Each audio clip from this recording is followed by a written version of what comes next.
Today we're going to change the air filter on a Husqvarna K760 Disc Cutter. First of all, remove the air filter cover by removing the 3 screws with a torx spanner.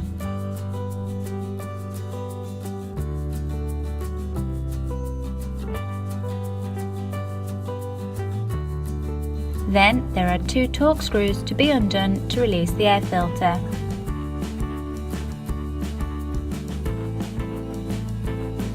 You can then remove the air filter gauze behind it.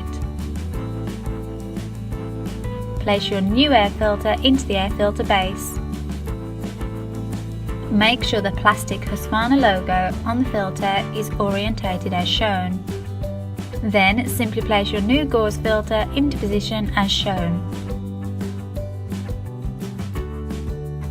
Place your new air filter into the air filter base. Make sure the plastic Husqvarna logo on the filter is orientated as shown. Tighten the screws with a torx spanner and check the seal is intact.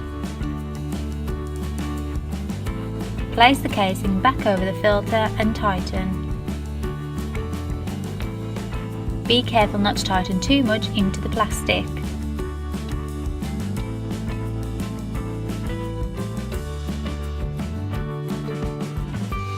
That's how you change the air filter on a Husqvarna K760 Disc Cutter. All the parts and tools needed for this task are listed in the description below. Please like, share and subscribe if you found this video helpful.